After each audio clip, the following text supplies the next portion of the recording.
Hey, thank you so much, Kristia, for joining me. How are you doing? Good. How are you? Thanks for having me. Thanks. It's Fun. a beautiful day. Actually does feel like late winter, early spring in Raleigh for once. It's been 80s and now it's down to 60s, so I'm grateful. Yeah. Well, Pennsylvania's been a little psychotic lately. We had this morning snow squalls, and then an hour Wow. later, bright sunshine. So I don't know what's going on this winter. So It's insane. It's actually throwing off my garden because one of the goals I have this year is growing more of our own food.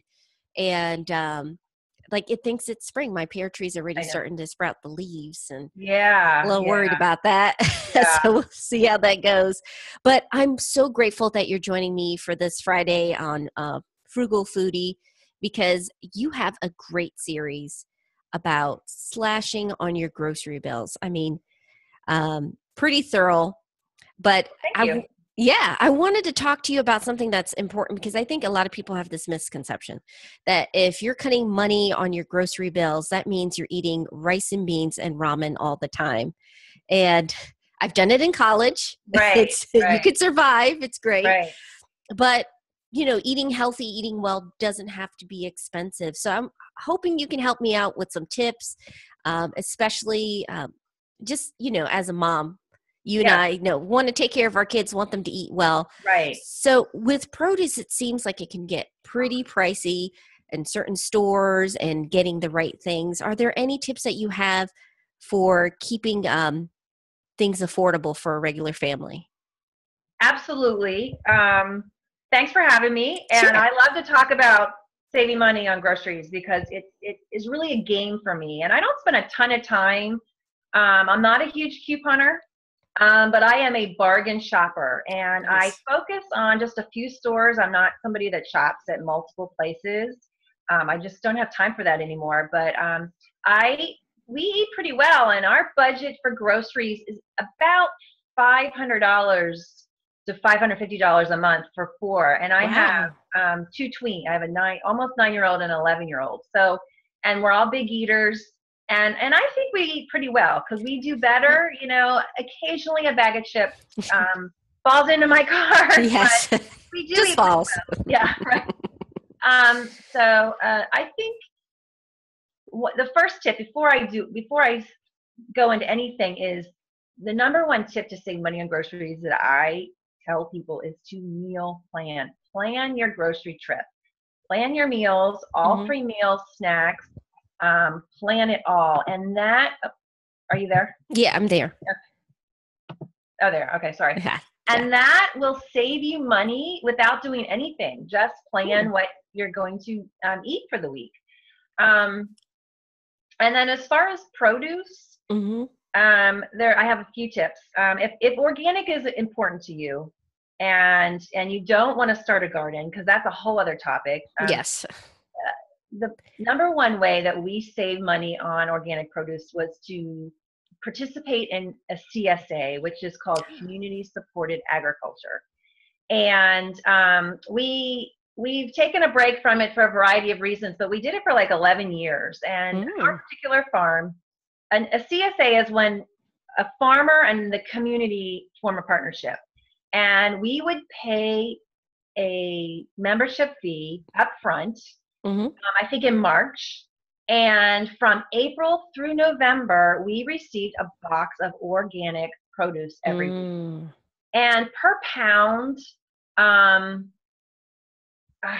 it's been a few years, but it Hmm. is definitely the way to buy organic produce if that's really, really important for you. It's the cheapest way. It's cheaper than grocery stores.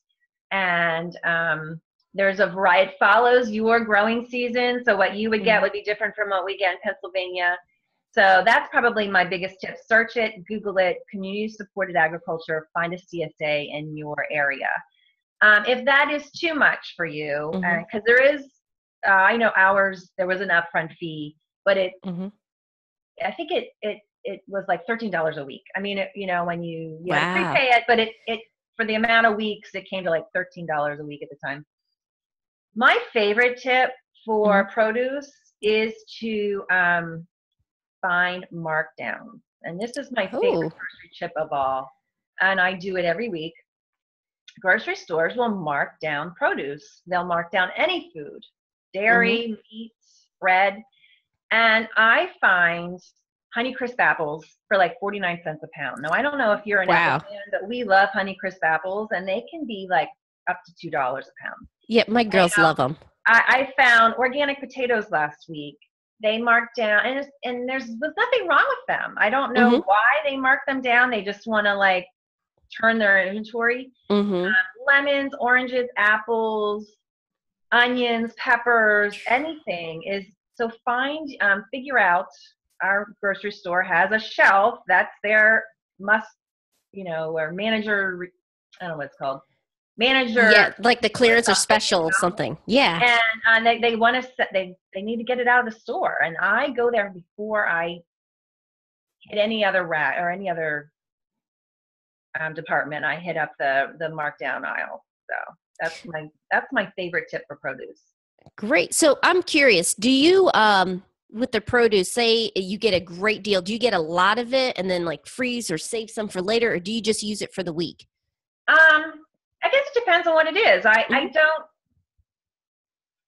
Peppers would be a great way, something that you can freeze, because you bring them home. I have gotten peppers before, maybe a bag of peppers that I'm not going to eat in a week. You bring them home, you wash them, dry them, and you chop them up and put them in a freezer bag, and then you can just pull out what you need for soups, casseroles. You can do that with onions. You can do that with garlic. But everything else, like potatoes, the apples, oranges, that's stuff you really need to eat. But that's something that you can plan your menu around. So if I get a bag of organic potatoes, like I did last week for 99 cents, you just plan your, and they're going to last too, potatoes, but things like that. You just plan your meals around it if it's not something that you can freeze. But I do freeze. Yeah, those are good tips. So I know you are smart with time. Like you mentioned, you don't have time to go to like 20 different stores just to find the absolute best deal.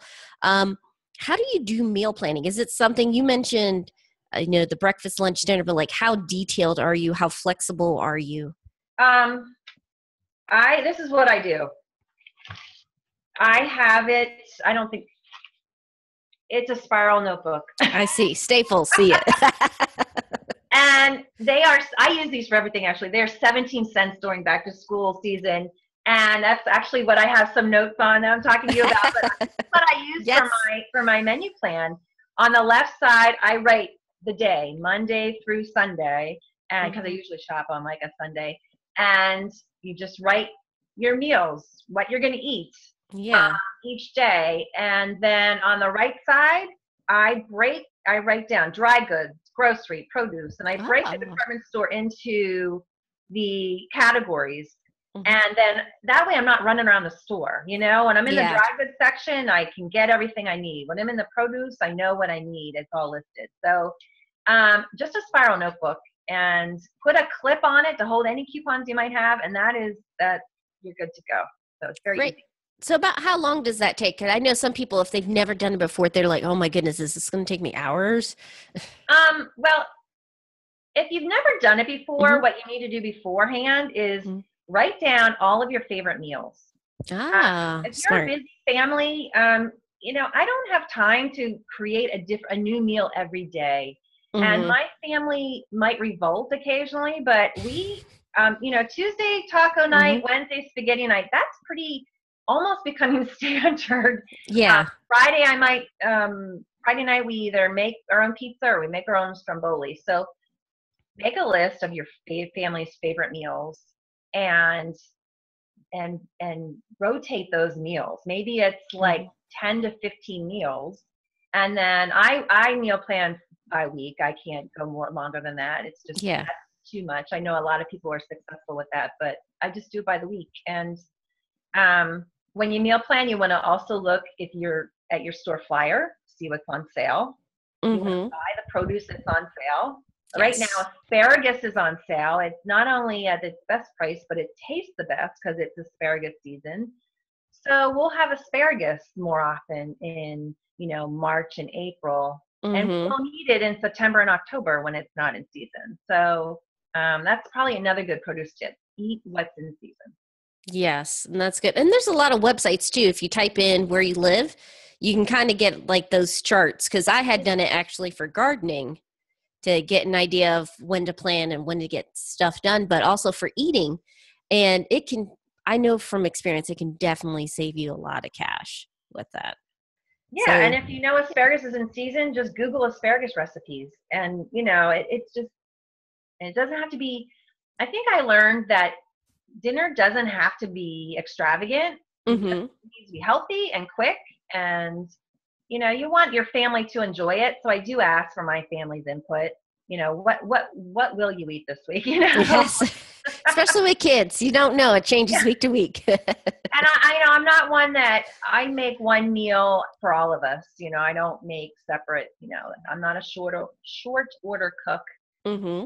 So I do ask the family what they're interested in and what they're hungry for, and I do include them. And that's another way to get your kids to eat.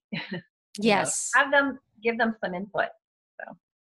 Great. Well, Kristia, I appreciate you taking time out of your Friday to just chat about eating well on a budget. So, if anybody wants to learn more about slashing their grocery bills, what resource can they check out on Family Balance Sheet? I have a tab at the top that says grocery budget.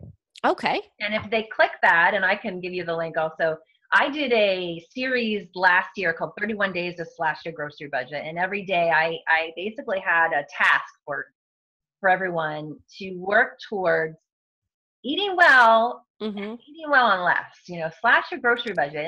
And the point of slashing your budget is to make room for other things in your budget.